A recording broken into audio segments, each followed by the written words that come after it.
देवदासी प्रथा क्या है, इस पर कई मूवी बनाई जा चुकी हैं और कई कम्पिटिटिव एग्जाम में ये खूब क्वेश्चन पूछा जाता है। हम सभी ने ये नाम कहीं कहानी में या किसी फिल्म में ज़रूर सुना होगा। देवदासी यानी देवों की वो कथित दासियाँ जिन्हें धर्म के नाम पर सेक्स की वस्तु बनाकर रखते हैं। उम्र ढलते ही भीख मांगने के लिए छोड़ दिया जाता है। ये प्रथा राजा महाराजाओं के समय की बात नहीं है, बल्कि आधुनिक भारत का सच है। नमस्ते, आप सभी का अभिवादन करती हूँ। इस वीडियो में मैं देवदासी प्रथा की डिटेल में चर्चा करूँगी। आप वीडियो को पूरा देखें। चैनल पर नए हैं तो प्लीज़ चैनल को सब्सक्राइब जरूर करें, वीडियो को लाइक और शेयर करें। देवदासी सुनने में तो आपको यही लगता होगा कि कोई बहुत अच्छा काम होगा, लेकिन ये वो महिलाएं हैं जो धर्म के नाम पर मंदिरों में दान कर दी गईं। फिर उनका जीवन धर्म और शारीरिक शोषण के बीच जूझता रहा। लेकिन क्या आप जानते हैं कि ये घिनौनी प्रथा आज भी जारी है। देवदासी शब्द दुनिया भर के लोगों के लिए भले ही कौतुक की तरह रहा हो, लेकिन दक्षिण भारत के समाज की यह एक कड़वी सच्चाई है। ओडिशा, कर्नाटक, तमिलनाडु और आंध्र प्रदेश जैसे राज्यों में देवदासी प्रथा की गाथाएं आज भी उनकी फिजाओं में गूंजती हुई दिखाई देती हैं। देवदासी जैसा नाम से ही आभास हो जाता है कि देवता की दासी, यानी कि सर्वेंट ऑफ गॉड्स, जो अपना पूरा जीवन देवता की सेवा के लिए समर्पित कर चुकी हैं। इन महिलाओं का विवाह उनके घर वाले देवताओं की मूर्ति से कर देते। मंदिर के पुजारी उन्हें देव पत्नियां नाम देते। ऐसे तो इन महिलाओं का काम था देवताओं का श्रृंगार करना और उनको खुश करने के लिए मंदिर में नाचना। लेकिन आगे चलकर धर्म स्थल के पुजारियों ने उनसे बलपूर्वक शारीरिक संबंध बनाने शुरू कर दिए। यह एक तरह से फ्री में यौन आनंद प्राप्त करना था। बाद में राजाओं ने भी अपने महलों में देवदासियां रखने का चलन शुरू कर दिया। मुगल काल में तो देवदासियां सार्वजनिक संपत्ति ही बन गई थी। ये प्रथा 6वीं शताब्दी में शुरू हुई थी। इस प्रथा के तहत कुंवारी लड़कियों को धर्म के नाम पर ईश्वर के साथ शादी कराकर मंदिरों को दान कर दिया जाता था। माता पिता अपनी बेटी का विवाह देवता या मंदिर के साथ कर देते थे।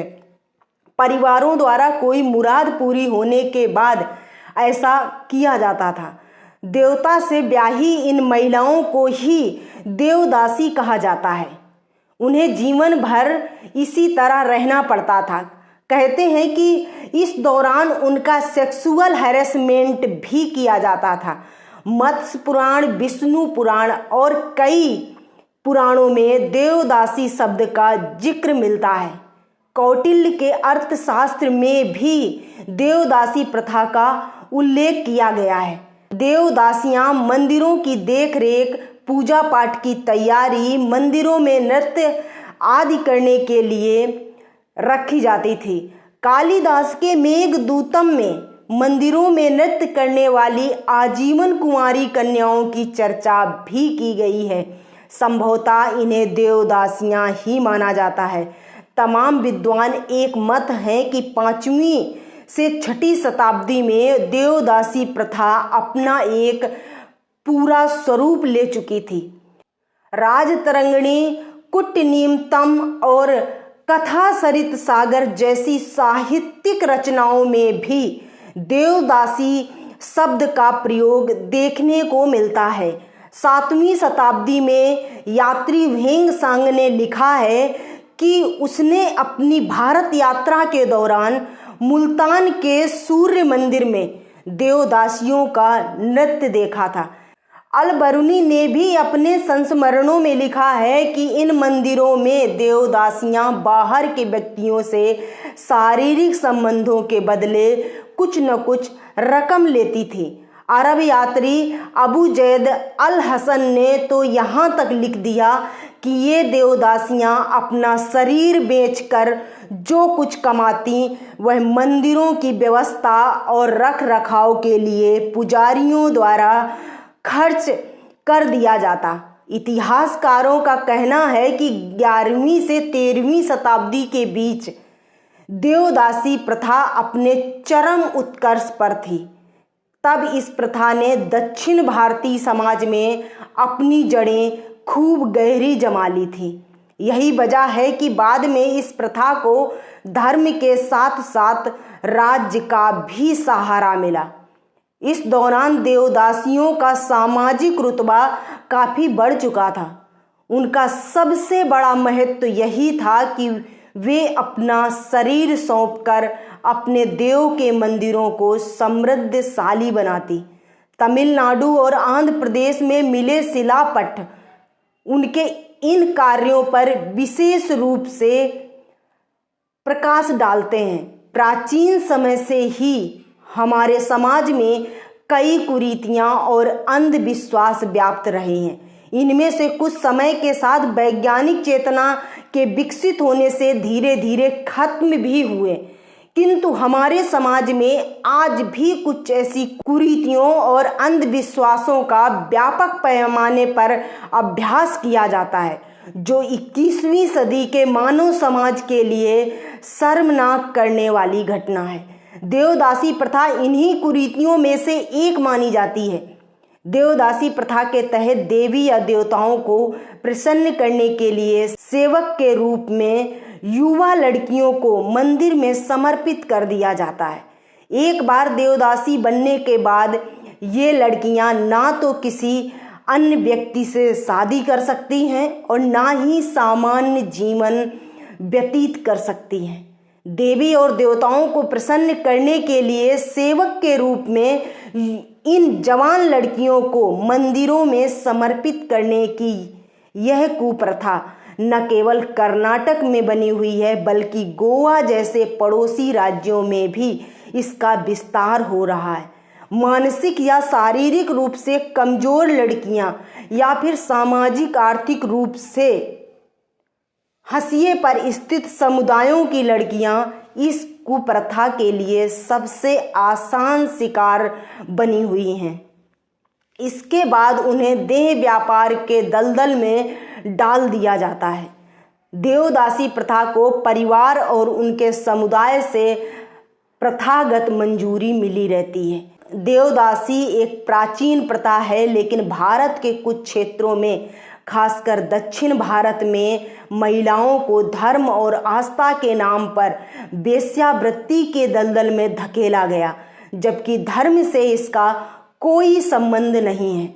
सामाजिक पारिवारिक दबाव के चलते ये लड़कियां इस धार्मिक कुरीति का हिस्सा बनने को मजबूर हुईं। देवदासी प्रथा के अंतर्गत कोई भी महिला धार्मिक स्थल में खुद को समर्पित करके देवता की सेवा करती थी। देवता को खुश करने के लिए मंदिरों में नाचती थी। इस प्रथा में शामिल महिलाओं के साथ मंदिर के पुजारियों ने यह कहकर शारीरिक शोषण बनाने शुरू कर दिए कि इससे उनके और भगवान के बीच संपर्क स्थापित होता है। ये कैसी ऊटपटांग बात है। धीरे धीरे यह उनका अधिकार बन गया, जिसको सामाजिक स्वीकार्यता भी मिल गई। उसके बाद राजाओं ने अपने महलों में देवदासियां रखने का चलन शुरू किया। मुगल काल में राजाओं ने महसूस किया कि इतनी संख्या में देवदासियों का पालन पोषण करना उनके बस में नहीं है, तो देवदासियां सार्वजनिक संपत्ति बना दी गईं। कर्नाटक के 10 और आंध्र प्रदेश के 14 जिलों में यह प्रथा आज भी जारी है। देवदासी प्रथा को लेकर कई गैर सरकारी संगठन अपना विरोध दर्ज कराते रहे हैं। सामान्य सामाजिक अवधारणा में देवदासी ऐसी स्त्रियों को कहते हैं जिनका विवाह मंदिर या अन्य किसी धार्मिक प्रतिष्ठान से कर दिया जाता है। उनका काम मंदिरों की देखभाल, नृत्य और तथा संगीत सीखना होता है। पहले समाज में इनका उच्च स्थान प्राप्त होता था, वे समाज में पूजनीय होती थी। बाद में हालात बद से बदतर हो गए, इन्हें मनोरंजन की एकमात्र वस्तु समझा जाने लगा। देवदासियां परंपरागत रूप से ब्रह्मचारी होती हैं, पर उन्हें पुरुषों से संभोग का अधिकार भी रहता है। यह एक अनुचित और गलत सामाजिक प्रथा है। 20वीं सदी में देवदासियों की स्थिति में कुछ परिवर्तन जरूर आया। अंग्रेजों ने तथा समाज सुधारकों ने देवदासी प्रथा को समाप्त करने की कोशिश की, तो लोगों ने इनका विरोध भी किया। इसलिए शायद इस भारत में हुए अनेक विद्वान और बुद्धिजीवी जातिवाद के कट्टर विरोधी रहे हैं, जिनमें स्वामी विवेकानंद, राजा राम मोहन राय, डॉक्टर भीमराव अंबेडकर जैसे महान समाजवादी भी शामिल हैं। भारत को अपने इतिहास से बहुत कुछ सीखने की ज़रूरत है, लेकिन इसमें दी गई जानकारी से आप असहमत हो सकते हैं, लेकिन ये सच्चाई है इस देवदासी प्रथा की। हर देवदासी के लिए मंदिर में पुरोहित होते थे। देवताओं से मिलने के नाम पर वे देवदासियों के साथ संबंध बनाते थे। धीरे धीरे उनकी आर्थिक स्थिति खराब होती चली गई और वे अपना गुजारा भत्ता चलाने के लिए वेश्यावृत्ति करने पर मजबूर हो गई। दबंग और रसूख वाले लोग जबरन अपनी पसंद की लड़कियों को देवदासी बनाने लगे। धर्म के नाम पर शारीरिक शोषण करते, फिर जैसे ही देवदासियां प्रेग्नेंट हो जाती उन्हें छोड़ देते। वो खास मंदिरों की देवदासियां भीख मांगने को मजबूर हो जाती। देवदासियों का गढ़ यानी बेंगलुरु से तकरीबन 400 किलोमीटर दूर स्थित उत्तर कर्नाटक का जिला कोप्पल पूर्णिमा की रात और चांद की रोशनी से नहाया हुलगेम्मा देवी का मंदिर भक्तों से खचाखच भरा रहता है। देवदासियों को सदा सुहागिन भी समझा जाता है। कहते हैं पार्वती की बहनें, शिव की दूसरी पत्नी। शादी ब्याह में सबसे पहले 5 देवदासियों को खाना खिलाने का भी रिवाज है। आज भी उच्चगिम्मा के मंदिर में हर साल त्योहार होता है, जहां देवदासियों के बदन पर सिर्फ नीम के पत्ते बांधे जाते हैं और उन्हें देवी के रथ के साथ चलना होता है। देवदासियों के लिए कोई तय उम्र नहीं है। 5 साल की लड़की भी देवदासी बन सकती है और 10 साल की भी। देवदासी बनने वाली लड़कियां दलित परिवार की ही ज़्यादातर होती हैं। पहले मन्नत पूरी होने पर देवदासी बनती थी, बाद में दबंग लोग दबाव डालकर देवदासी बनाने लगे। दक्षिण भारत में देवदासियों के कई रूप हैं। कई विधियों से इन्हें देवदासी बनाया जाता है। इसी वजह से उन्हें हर जगह अलग अलग नामों से पुकारा जाता है। तमिल में देवदासी को देवरतियाल, मलयालम में तेवादिची कहते हैं। उड़ीसा में इन्हें महारी यानी महान नारी कहते हैं, जो अपनी वासनाओं पर नियंत्रण रख सकती है। कर्नाटक में इन्हें राजादासी, जोगथी, वासवी और देवदासी कहा जाता है। महाराष्ट्र में मुरली, भाविन, तमिलनाडु में चेन्नाबिडू, कन्निगेयर, निधिया कल्याणी, रुद्रादासी, मणिकट्टर, आंध्र प्रदेश में भोगम, सनी, देवाली, कलावंथाला और केरल में चक्यार, कुटीकैयर कहा जाता है। हालांकि सरकार ने इस पर रोक लगा रखी है। कर्नाटक सरकार ने 1982 में और आंध्र प्रदेश सरकार ने 1988 में इस प्रथा को गैर कानूनी घोषित कर दिया। लेकिन कर्नाटक राज्य देवदासी महिडेयरा विमोचना संघ के मुताबिक इनकी गिनती 70,000 अभी भी है। राष्ट्रीय मानवाधिकार आयोग ने 2013 में बताया कि अभी भी भारत में 4.5 लाख देवदासियां हैं। जस्टिस रघुनाथ राव की अध्यक्षता में बनी एक कमीशन के आंकड़े के मुताबिक सिर्फ तेलंगाना और आंध्र प्रदेश में 80,000 देवदासियां हैं। कर्नाटक में सरकारी सर्वे के अनुसार राज्य में कुल 46,000 देवदासियां हैं। सरकार ने केवल 45 साल से ऊपर की देवदासियों की ही गिनती की है। सरकार से 1500 रुपये देवदासियों को मिलते हैं और राशन में सिर्फ चावल, खाने का बाकी सामान खुद अपने पैसे से इन्हें लेना होता है। अधिनियम 1982 के लागू हुए वर्षों बीत जाने के बाद भी यह कुप्रथा आज खत्म नहीं हो रही है। प्रख्यात लेखक दुबाइस ने अपनी पुस्तक Hindu manners, custom and ceremonies में लिखा है कि प्रत्येक देवदासी को देवालय में नाचना गाना पड़ता था, साथ ही मंदिरों में आने वाले खास मेहमानों के साथ सोना भी पड़ता था।